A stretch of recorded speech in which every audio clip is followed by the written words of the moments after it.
I am sitting here with Taja Riley, the dancer, the creative, and the advocate for the dance world. Oh, and we get into it. Taja, thank you so much ahead of time because you're going to hear this for sharing so openly about your experiences on the job and the places that I know for me have been blind spots on where I could have higher standards. Yeah. Okay, cool. Yeah. Hi, I'm Taja Riley. So we just had a beautiful conversation. I want to call it conversation even more than interview. And what I feel like the gold of it is, as we have gone through this journey, is really looking at dancers' rights, but more so like what are our standards and norms and what are certain things that you share in depth in a way that it takes a lot of bravery to what it's been like on the job that you might not hear anywhere else. And also what our standards can look like, because I feel like there's so many things and we get into it that are perpetuated in the dance world. It's like, don't speak up on this, you might get fired or whatever. So we deep dive into it. I was going to say dig deep and then dig very deep dive, deep dish. We deep dish. But also it gets pretty personal because I definitely do name some names. Which may or may not be bleeped out. I don't know, but like may or may not. I don't know. I'm just throwing it out there. But but what is to understand that like no matter how uncomfortable it is, being able to speak up about these things allows for us to research the possibility of growth. So I think that for the sake of growth, it's definitely nice to have a conversation and discuss these topics that are continuing to be an issue for a lot of dance artists, not just here, like literally globally around the world. It's a problem. So PSA. Get ready. PSA. No, we just like roll into it. I'm rolled in. I'm already in it. Okay, it's a very cool. rebellious structure. No, I love I love that. It's so great. It's so great. So thank you for coming. It's interesting because I will tell on myself. Maybe the second name of this podcast would be like me telling on myself with the dance world. Okay. But it's fine because I think I'll be doing a little bit of that as well. That would be great. So. Just because I got a bit insecure. So this is your interview, but you know, we're gonna be dealing with my insecurities. Yeah. Okay, I'm good with that. So I was thinking like, oh shit, because we haven't really. I don't think we've met before. I think we've met briefly. Okay. Yeah. I think we met briefly. I'm gonna go with briefly. Me too. I've been here forever, like in a little hermit corner. Yeah. Okay. Yeah. It has to be. It'll probably dawn on me later. Maybe taking class, maybe for carnival. I just remember seeing you from the beginning of when I was here, and I came out here 14 years ago, and then I got into the dance scene here like 11 years ago. Wow. And so long time. A long ass time, and I was a little bit more into the freestyle scene, and then I want to book, and I didn't know better, so I was like, let me try to be good at everything, which was And I remember it's kind of like everybody's story. They're eventually like, yeah, it's giving, let's do 75 different jobs at the same time. Yes. So that we can pay rent. And I'm not good at everything. I may be good at like 1 out of 75. I'm a strong personality and like a strong freestyle if I'm not rusty, but just gotta embrace it. What's the 1 out of the 75? Which one of the 75 do you feel strong about? A passionate freestyle, or like throw me on stage, say just make it work.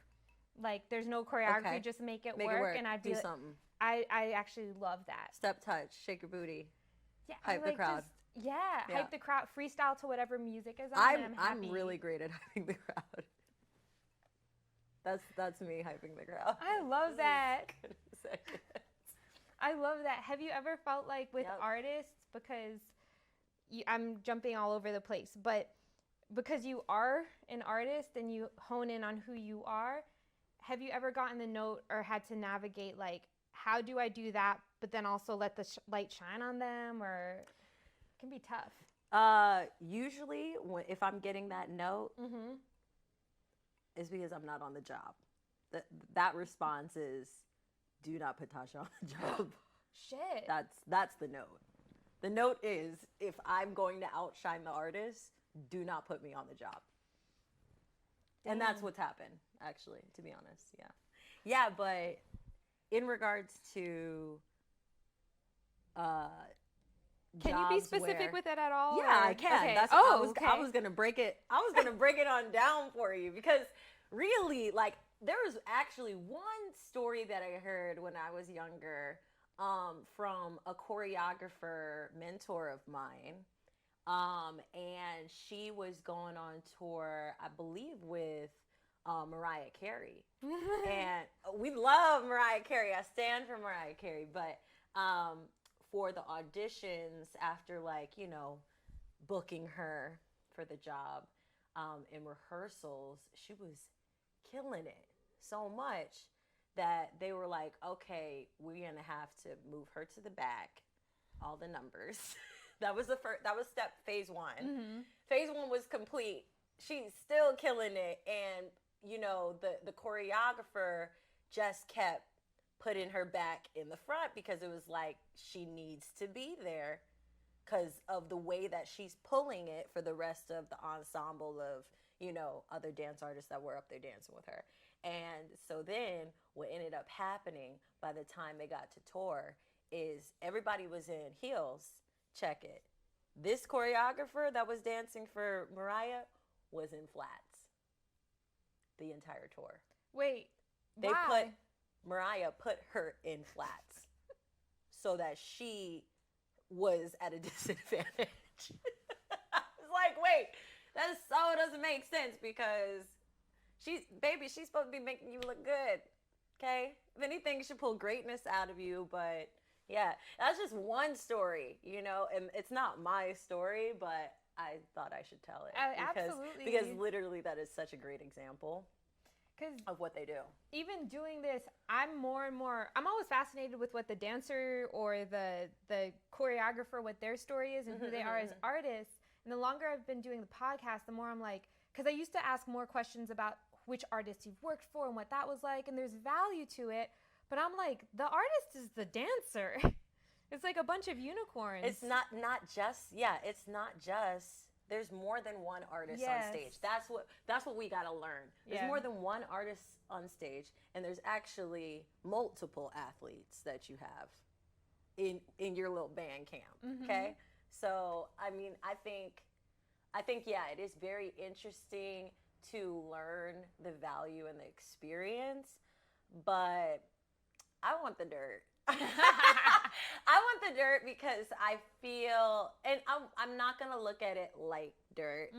I'm going to look at it as the scoop of what's really going on behind the lights, camera, action that we're so used to seeing. When I grew up looking at dance artists dancing in support of other artists, like music artists or Broadway artists, when I saw that, it inspired me on multiple levels, because obviously they're doing something that I love doing. But another thing was the amount of lifestyle and culture that it brought. And really, if I'm zeroing in on one particular thing, it really isn't necessarily the music artist. That's one component of it, but it was really what the likeness of the other dance artists that were part of that artist, what they brought to the table. You know what I mean? That the Britney Spears brand, the Michael Jackson Dangerous brand, the Janet Jackson Rhythm Nation brand, like these brands, it created a whole human aesthetic. You know, I want to be in that club, you know? So I think that when you're looking at art these days with these artists, and you cannot not credit properly or address properly the people behind that create that aesthetic, that's the problem. And that's a problem. What I've also found is that because there's a fear of not getting hired for the next job or burning bridges, like I feel like I can't ask questions to get real answers a lot of the time about actually what is it like with certain artists or on tour, because it's either an NDA has been signed or they don't want to burn a bridge or be known for like the one who overshared on a podcast. So I just stay away from it. Right. But when people share things, in privacy, which I will never break that trust, I'm like, if people actually knew what this was like on the job for some of the jobs, or, what's being asked. Yeah. So. Yeah. And I think that in doing that, we have to start looking at these NDAs and really starting to have the conversations with our agents about the type of NDAs we're willing to sign. Because that's really, bottom line, what you're saying right there, is respect through NDA or confidentiality. But there are jobs where they breached their contract by not paying me on time, and the NDA was in mention as a clause with the rest of my contract agreement. Therefore, you breached the contract, you didn't pay me on time, I can talk. You breached the contract, you didn't respect me, you didn't include workers' comp or something like that, I can talk. And I still think, though, often dancers are going to be afraid to talk because they don't want to be unhireable. Yeah. And well, my thing is, yes, but where's the plan? Yeah. You know what I mean? What's the plan then? There has to be another door. There always has to be an alternative way of doing it where we can still face these situations with confidence. And I think that in educating our dance community, that's part of building the confidence. But then being able to put ourselves in a space where we're standing on the shoulders of each other enough to feel like, all right, like half the time, if I'm standing up for myself, I have to really consider, okay, self, like, what if nobody agrees with me? You know what I'm saying? Yeah. And I feel like because we're so separated within this dance industry, you got theatrical in one corner, you got the classical world in another corner, you've got, the touring world, you've got the convention training world, the competition circuit, you've got the underground training world, you've got the underground freestyle, club style, in the club style type world. Then you've got, the industrial, you got the stunt performers, you got the pro athlete, support, which is like in the cheerleading world, dance world. Then you got performance artists that do go-go or do burlesque, or they're all in different areas in their own little corners. And what I've noticed is they're focusing only on their corner and the information that is received for that corner. There is not a place, a central platform where I can get all things dance. And if there is, it's not televised in the way that gives us the support of a shoulder to stand on. As soon as we have that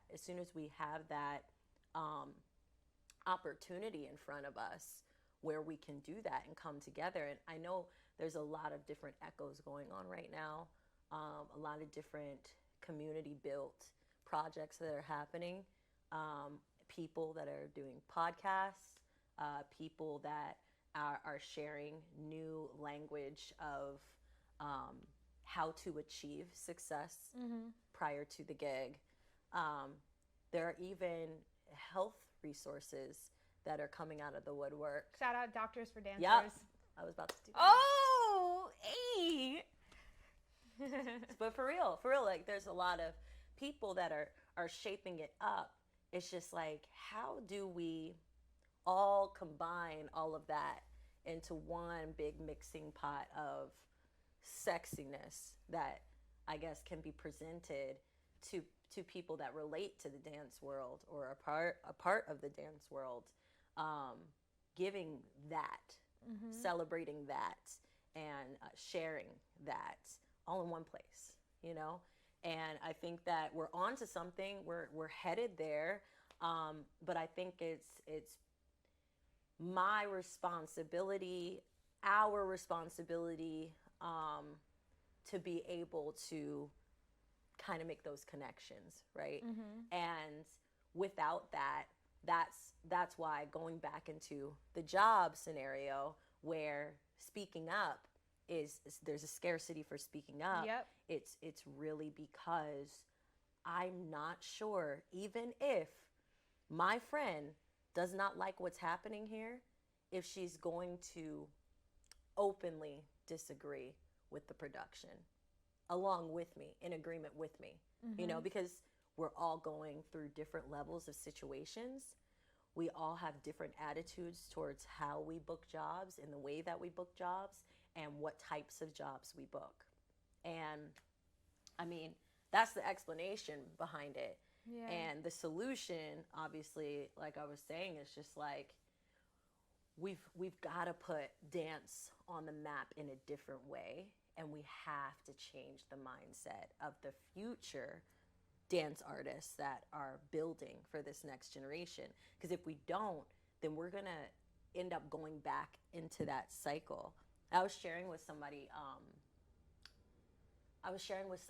a few weeks ago just about like I can't say it's completely equal, but it's kind of equal, which is the hood, like that oppressive cycle of being in the projects and being in the hood and and being in the system. Like, you go to jail once, you're in the system forever. You know what I'm saying? And I feel that my point saying is that we have this similar oppressive cycle where it's like, okay, you don't shut up once, okay, you may have burned that bridge echoes into other bridges, and now all of a sudden you're not working a job anywhere anymore at any time. Right. Or you're blacklisted or canceled because of one mistake that you made.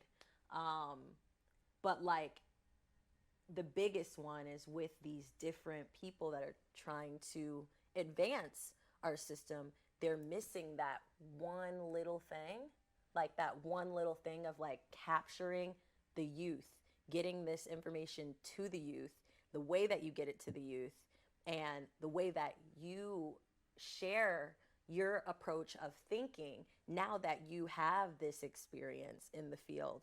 It's not happening. So we're reaching the gate each time, or we're reaching for the door each time. And then right before we get to this destination, they've moved the jump point.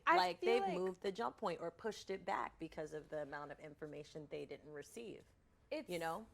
What I found is that all these dancers, people, including like myself, I just stuck around, but they'll come in, you're bright-eyed, bushy-tailed, you go into this world, it's really exciting. You know, like probably the next level of people that hire you, like one level up.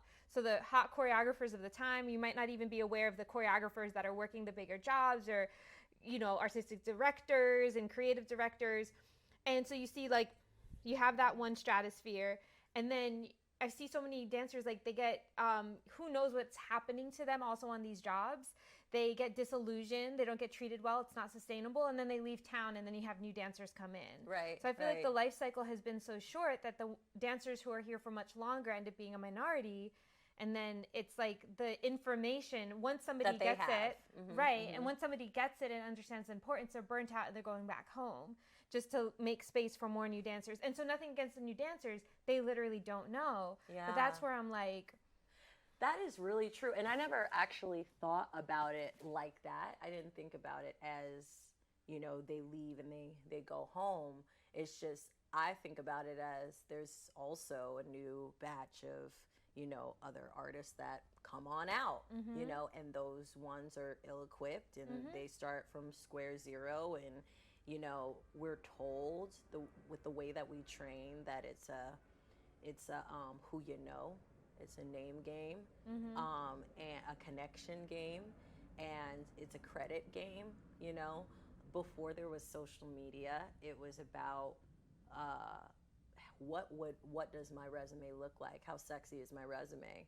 And I think within that language, because we made that we emphasized that the most in the training stage of somebody's amateur career into their professional career, into that transition, they make a big stink about who you know type thing. So the first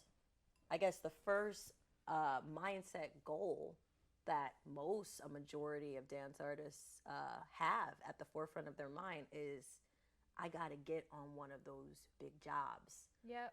Like with one of those big people. And whoever that big artist is, if they aren't properly caring for that dance artist, you know, that goes under the radar and it's overlooked and it's ignored and avoided because a majority of those people that might be booking the job don't even know what's what. And then the ones that do have that same mindset at hand. It's about the connection that's being made. It's about, you know, who that person is that you're working for. I don't care. I'm working for Beyonce. Right. Okay, but is she paying you Beyonce money? Because Beyonce money, like what you should really be making is not $100 for a music video. We all know which music video I'm talking about. Did it get better? Can I just say it? Or it was, Run the World. That was a big deal. And